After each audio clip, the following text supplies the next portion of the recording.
Hello students, welcome to Ekam IS Academy. మీకు తెలుసా deputy speaker post 6 years గా ఖాళీగా ఉంది. అంటే 17th లోక్సభ పూర్తి కాలం అనగా 2019 నుంచి 2024 వరకు డెప్యూటీ స్పీకర్ లేకుండానే లోక్సభ నడిచింది. అలాగే 2024లో ఫామ్ అయిన 18th లోక్సభ కూడా ఇప్పటి వరకు డెప్యూటీ స్పీకర్ని ఎలెక్ట్ చేసుకోలేదు. ఇలా ఒక ఇంపార్టెంట్ కాన్స్టిట్యూషనల్ పోస్ట్ని ప్రెజెంట్ గవర్నమెంట్ ఫిల్ చేయకుండా ఉండడానికి చాలా రాజకీయ కారణాలు ఉండవచ్చు. కానీ as an aspirants of civil services and group 1 group 2 exam మన దృష్టి role of deputy speaker and features of deputy speaker and importance of deputy speaker in parliamentary democracy ఇలా ఈ విషయాల మీద ఉండాలి. అందుకే ఈరోజు మన కరెంట్ అఫైర్స్ టాపిక్లో డెప్యూటీ స్పీకర్ గురించి ఎగ్జామ్ పర్స్పెక్టివ్లో తెలుసుకుందాం. Okay, so as usual we'll start the topic with the question. Consider the following statements. Deputy Speaker always elected from the ruling party. The election of Deputy Speaker is scheduled by the Speaker of the Lok Sabha. Deputy Speaker is directly responsible to the Speaker of the House. The President of India administers the oath of the Deputy Speaker. How many of the above given statements are correct? Options: only 1, only 2, only 3, only 4. Answer తెలిసిన వాళ్ళు comment సెక్షన్లో పెట్టండి first. So ఈ టాపిక్ని మనం ఈ 3 sub టాపిక్స్గా నేర్చుకుందాం. First one, deputy speaker గురించి తెలుసుకుందాం. డెప్యూటీ స్పీకర్ అన్నది ఒక కాన్స్టిట్యూషనల్ పోస్ట్ మాట. సో కాన్స్టిట్యూషనల్ పోస్ట్ అయితే కాన్స్టిట్యూషనల్ రిలేటెడ్లో ఆర్టికల్స్ మెన్షన్ చేసి ఉంటాయి. ఆర్టికల్ 93 ప్రకారం మనకి లోక్సభలో ఒక స్పీకర్ అండ్ డెప్యూటీ స్పీకర్ ఉండాలి అని చెప్పి మెన్షన్ చేసి ఉంటుంది. అండ్ అది ఎప్పుడు ఎలక్షన్ వాళ్ళని ఎప్పుడు ఎలెక్ట్ అవ్వాలి? As early as possible after its first meeting or after a new Lok Sabha is formed. అంటే లోక్సభ ఎలక్షన్స్ అయిపోయిన తర్వాత ఫస్ట్ మీటింగ్ ఉంటుంది కదా, ఆ లోక్సభ మీటింగ్, ఆ టైంలోనే స్పీకర్ని ఎలెక్ట్ చేసుకోవాలి. ఆ తర్వాత స్పీకర్ ఒక డేట్ సెట్ చేసి డెప్యూటీ స్పీకర్ని కూడా ఎలెక్ట్ చేసుకోమని చెప్తుంది ఈ ఆర్టికల్. Okay, next. అండ్ ఈ ఇన్స్టిట్యూషన్ ఆఫ్ డెప్యూటీ స్పీకర్ ఇండియాలో ఎప్పటి నుంచి స్టార్ట్ అయిందంటే గవర్నమెంట్ ఆఫ్ ఇండియా యాక్ట్ 1919 నుంచి స్టార్ట్ అయింది. ఈ 1919 యాక్ట్ ప్రకారం వాటి పేర్లు వేరేగా ఉండేవి. ఇప్పుడు మనం స్పీకర్ డెప్యూటీ స్పీకర్ అంటున్నాం కదా, అప్పుడు president and vice president of imperial legislative assembly. అంటే ఇప్పటి లోక్సభ అప్పటికి మనం ఇంపీరియల్ లెజిస్లేటివ్ అసెంబ్లీ అనేవాళ్ళు. అప్పుడు అది ప్రెసిడెంట్ అండ్ వైస్ ప్రెసిడెంట్ అని పిలిచేవాళ్ళం అన్నమాట. నెక్స్ట్ మనకి ఈ నామన్క్లేచర్ మనకి గవర్నమెంట్ ఆఫ్ ఇండియా యాక్ట్ 1935లో చేంజ్ అయింది, అంటే స్పీకర్ అండ్ డెప్యూటీ స్పీకర్. కానీ మనకి 1947 వరకు అది ఇంప్లిమెంట్ అవ్వలేదు. కారణం ఎందుకంటే చాలా features of government of India act 1935 implement అవ్వలేదు ఇండిపెండెన్స్ వచ్చినంత వరకు. ముఖ్యంగా ఫెడరల్ ఫీచర్స్ ఇంప్లిమెంట్ అవ్వలేదు. అందులో ఇది కూడా స్పీకర్ అండ్ డెప్యూటీ స్పీకర్గా పేర్లు కూడా మార్చబడలేదు మాట. ఇది మనకి ఫ్యాక్చువల్ డేటా. జీవి మామ్లాంకర్ అన్న వాళ్ళు మన ఫస్ట్ స్పీకర్ మాట. And Ananthasayanam Ayyangar first deputy speaker మాట. ఈ ఫ్యాక్చువల్ డేటా కూడా మనకి ఎగ్జామ్స్కి important. Election of deputy speaker ఎక్కడ అవుతుంది? లోక్సభలోనే అవుతుంది. First meeting of general assembly అయిన తర్వాత మనకి స్పీకర్ ఎలెక్ట్ అయిపోయిన తర్వాత స్పీకరే ఒక డేని సెట్ చేసి డెప్యూటీ స్పీకర్ ఎలక్షన్ని కండక్ట్ చేస్తారు అన్నమాట. డేట్ ఆఫ్ ఎలక్షన్ ఎవరు డిసైడ్ చేస్తారు? Decided by the speaker himself. And selection criteria ఏంటి? 11th లోక్సభ. అంటే మనకి 10th లోక్సభ ఉన్నంత వరకు deputy speaker and deputy speaker ఎప్పుడు రూలింగ్ పార్టీ నుంచే తీసుకునేవారు. కానీ 11th లోక్సభ దగ్గర నుంచి స్పీకర్ రూలింగ్ పార్టీ అయితే డెప్యూటీ స్పీకర్ అపోజిషన్ పార్టీ నుంచి తీసుకుంటున్నారు అన్నమాట. Okay, and another important and crucial information is deputy స్పీకర్కి స్పెషల్గా వేరేగా ఓత్ ఏం ఉండదు. As a member of parliament oath తీసుకుంటారు కదా, ఆ ఓతే ఉంటుంది. కానీ డెప్యూటీ స్పీకర్ అయినందుకు వేరేగా ఒక ఓత్ ఏం ఉండదు. అండ్ టర్మ్ ఏంటంటే usually it's coincides with the term of Lok Sabha. లోక్సభలో ఎంత టర్మ్ ఉంటుందో అంత టర్మ్ ఉంటుంది. అండ్ రెసిగ్నేషన్ కండిషన్స్ అంటే డెప్యూటీ స్పీకర్ ఎప్పుడు రిజైన్ చేయొచ్చు. ఈ కండిషన్స్ అన్నీ మనకి ఆర్టికల్ 94లో ఉంటాయి అన్నమాట. ఓకే, ఒక డెప్యూటీ స్పీకర్ ఎప్పుడు రిజైన్ చేయొచ్చు అంటే ఇఫ్ హీ రిజైన్ రెసిగ్నేషన్ ఇస్తూ ఎవరికి అడ్రస్ చేస్తూ ఇవ్వాలి, స్పీకర్కి అడ్రస్ చేస్తూ రెసిగ్నేషన్ ఇచ్చినా రిజైన్ చేయొచ్చు. Or if he vacate the deputy speaker post when ఒకవేళ అతను not a member of parliament member కాకుండా ఉంటే ఆటోమేటిక్లీ ఆ పోస్ట్ కూడా వెకేట్ అయిపోతుంది. నెక్స్ట్ ఇంకోటి ఏంటంటే రిజల్యూషన్ ద్వారా కూడా రిమూవ్ చేయొచ్చు డెప్యూటీ స్పీకర్ని. ఈ రిజల్యూషన్ అన్నది మనకి స్పీకర్కి 14 days ప్రయర్ నోటీస్తో స్పీకర్కి మనం ఇవ్వాలన్నమాట. అండ్ ఈ రిజల్యూషన్ పాస్ అయితే డెప్యూటీ స్పీకర్ రిమూవ్ అవుతారు. అండ్ ఈ రిజల్యూషన్ పాస్ అవ్వడానికి ఏంటంటే majority of all then members present చూస్తారు అన్నమాట.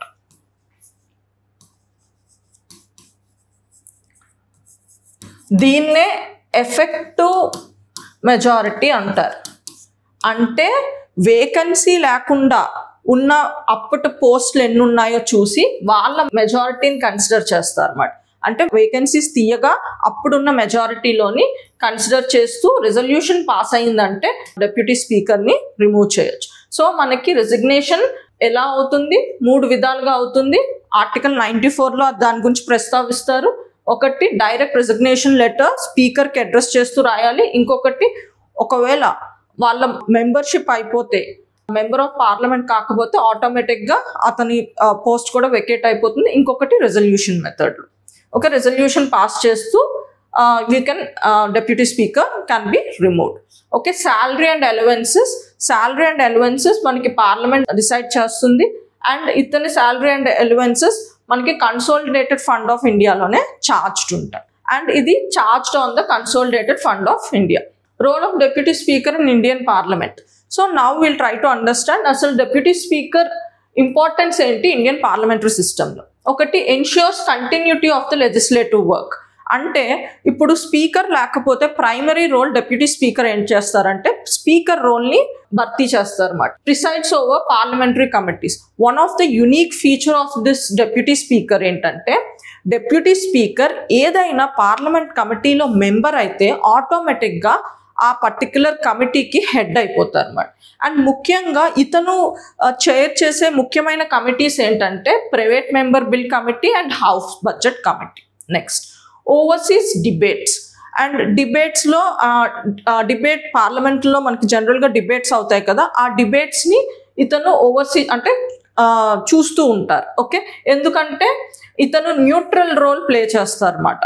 అంటే పార్లమెంటరీ లాంగ్వేజ్లో డిబేట్స్ అవుతున్నాయా, rules and regulations members follow అవుతున్నారా, ఇవన్నీ చెక్ చేస్తూ ఉంటారు. ఓకే, సో అందుకే ఇది ఓవర్సీస్ డిబేట్స్.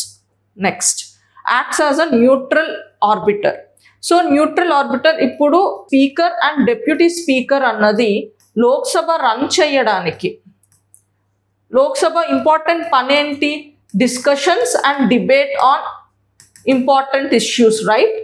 సో న్యూట్రల్ ఆర్బిటర్గా అంటే సో ఇక్కడ డెప్యూటీ స్పీకర్ లేనప్పుడు he'll become a speaker, right. So అప్పుడు ఏంటంటే కాస్టింగ్ ఓట్ ఉంటుందన్నమాట. అంటే ఇన్స్టెడ్ ఆఫ్ ఆ విషయం మీద ఓట్ వేయకుండా ఒకవేళ ఆ విషయం మీద టై ఎప్పుడైనా అయితేనే వాళ్ళు ఓట్ హక్కు వస్తుంది. ఓకే, సో డెప్యూటీ స్పీకర్ కూడా మనకి కాస్టింగ్ ఓట్ ఉంటుంది when he becomes as a speaker. Okay, ఒకవేళ స్పీకర్ ఉన్నప్పుడు డెప్యూటీ స్పీకర్లో అవ్వరు కాబట్టి అతను నార్మల్ పార్లమెంటరీ మెంబరే అవుతారు. కానీ డెప్యూటీ స్పీకర్గా ఉన్నప్పుడు he'll get a casting vote and then he'll become a neutral arbitrator. Okay, perform speaker duty in his absence. So ఇది ఎక్కడ మనకి స్పెసిఫై చేస్తారు అంటే ఆర్టికల్ 180. ఓకే, సో స్పీకర్ లేనప్పుడు డెప్యూటీ స్పీకర్ డ్యూటీని కండక్ట్ చేస్తారు. ఆ లెవెల్లో ఈవెన్ అతను జాయింట్ సెషన్స్ కూడా హెడ్ చేస్తారు. And supports checks and balances. అంటే మనకి 11th లోక్సభ నుండి స్పీకర్ అన్న వాళ్ళు రూలింగ్ పార్టీ నుంచి అండ్ డెప్యూటీ స్పీకర్ అన్న వాళ్ళు అపోజిషన్ పార్టీ నుంచి వస్తున్నారు కదా, దానివల్ల ఏంటంటే ఒక కోఆపరేషన్ ఉంటుంది అన్నమాట. సో ఇది ఒక కన్వెన్షన్గా ఫాలో అవుతున్నారు. సో మనకేంటంటే సెంట్రలైజేషన్కి చెక్స్ అండ్ బ్యాలెన్స్గా ఇది ఒక హెల్ప్ అవుతుంది deputy speaker post. Next, strengthen democratic function.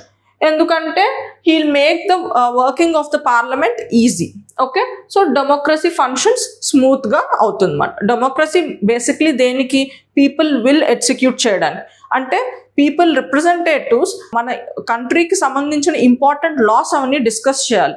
Primary బిజినెస్ని దారి తప్పకుండా ఈ స్పీకర్ అండ్ డెప్యూటీ స్పీకర్ అన్న వాళ్ళు ఆ పర్టికులర్ డిబేట్స్ని రూల్స్ అండ్ రెగ్యులేషన్స్లో వెళ్తున్నాయో లేదో చూసుకుంటారు అన్నమాట. అందుకే it strengthens the democratic functioning. Next, ఒకవేళ ఇప్పుడు మనకు ప్రాబ్లం ఏంటి, 6 years నుంచి డెప్యూటీ స్పీకర్ పోస్ట్ ఖాళీగా ఉంది. సో దానివల్ల మనకి డెమోక్రసీకి, పార్లమెంట్ ప్రొసీజర్స్కి ఇంపాక్ట్ ఏంటో చూద్దాం. ఒకటి, కాన్స్టిట్యూషనల్ వైలేషన్. ఎందుకంటే ఆర్టికల్ 93, 94 అండ్ 180లో స్పెసిఫై చేస్తుంది డెప్యూటీ స్పీకర్ గురించి.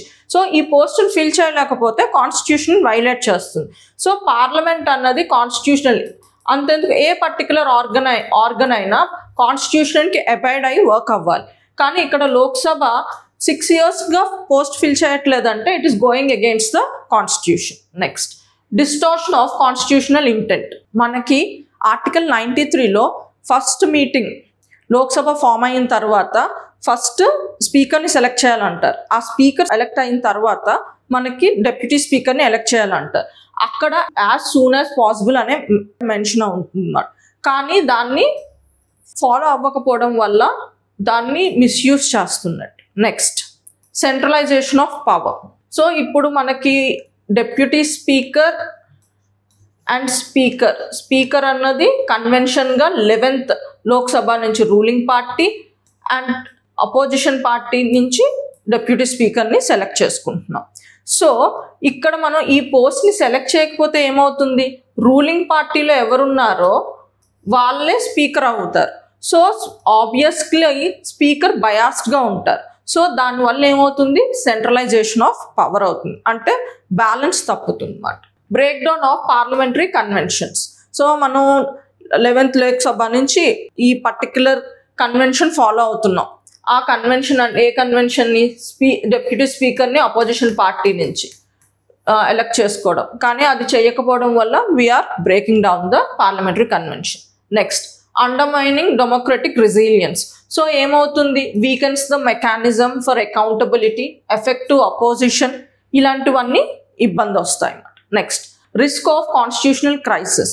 సో ఎందుకు ఇది కాన్స్టిట్యూషనల్ క్రైసిస్ అంటారంటే, మన కాన్స్టిట్యూషనల్ ఫ్రేమర్స్ ఉన్నారు కదా, సో ఇప్పుడు స్పీకర్ ఉంటుండగా మళ్ళీ డెప్యూటీ స్పీకర్ ఎందుకు పోస్ట్ క్రియేట్ చేశారంటారు? ఎందుకంటే సడన్గా ఏ విషయం వల్ల అయినా స్పీకర్ అటెండ్ అవ్వకపోయినా ఆర్ లేకపోతే న్యాచురల్ డెత్ ఆర్ దేనివల్ల అయినా స్పీకర్ పోస్ట్ వేకెంట్ అయినప్పుడు పార్లమెంట్ బిజినెస్ ఆగకూడదు కదా, అంటే సెషన్ మధ్యలో ఎండ్ అయిపోకూడదు ఈ రీజన్తో. అందుకే సేఫ్ సైడ్గా డెప్యూటీ స్పీకర్ని ఒక పోస్ట్ని క్రియేట్ చేసి దాన్ని కూడా ఎలక్షన్ ద్వారా ఎన్నుకోవాలి అని చెప్పారు.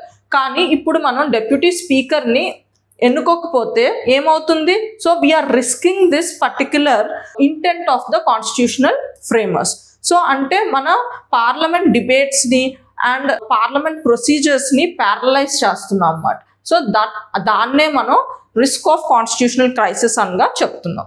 ఇరోషన్ ఆఫ్ కన్సెన్సస్ పాలిటిక్స్ అంటే ఇప్పుడు మనం ఒక కన్సెన్సస్లో స్పీకర్ని రూలింగ్ పార్టీ అండ్ డెప్యూటీ స్పీకర్ని అపోజిషన్ పార్టీలో ఇది అవుతుంది.